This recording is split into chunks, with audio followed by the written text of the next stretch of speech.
بسم اللہ الرحمن الرحیم۔ محترم ناظرین، السلام علیکم ورحمۃ اللہ وبرکاتہ۔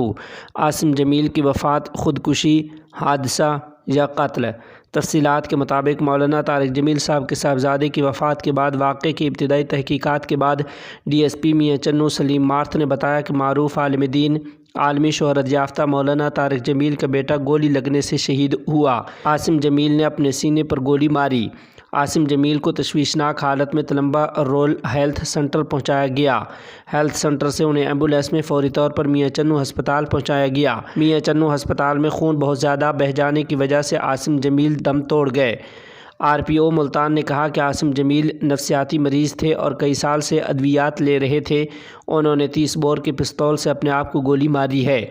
تلمبہ میں مولانا طارق جمیل صاحب کے گھر جا کر تحقیقات کرنے والے پولیس اہلکاروں کا کہنا ہے کہ عاصم جمیل نے اپنے ملازم عمران سے پستول منگوایا۔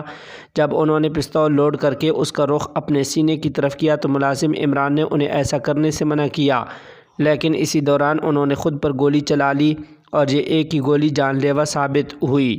مولانا طارق جمیل صاحب دامت برکاتہم العالیہ کی جانب سے اپنے صاحبزادی کی خودکشی کے واقعے کے متعلق مبہم الفاظ میں اطلاع سوشل پلیٹ فارم ٹویٹر پر پوسٹ کیے جانے کے بعد بعض نیوز آؤٹ لیٹس سے منسلک مقامی رپورٹروں کی بنائی ہوئی ویڈیو کلپس کے حوالے سے یہ افواہیں پھیل گئیں کہ مولانا طارق جمیل کے بیٹے عاصم جمیل پر قاتلانہ حملہ کیا گیا ہے۔ پولیس کی جانب سے عاصم جمیل کی وفات کے متعلق واضح بیانات سامنے آنے کے باوجود یہ افواہیں اب بھی پھیلائی جا رہی ہیں۔ محترم ناظرین و سامعین، اسی کے ضمن میں آپ کو بتاتے چلیں کہ مولانا طارق جمیل صاحب دامت برکاتہم العالیہ کے بیٹے عاصم جمیل کی نماز جنازہ آج بروز سوموار 30 اکتوبر رات 7:30 بجے آبائی گاؤں رئیس آباد تلمبہ میں ادا کی جائے گی۔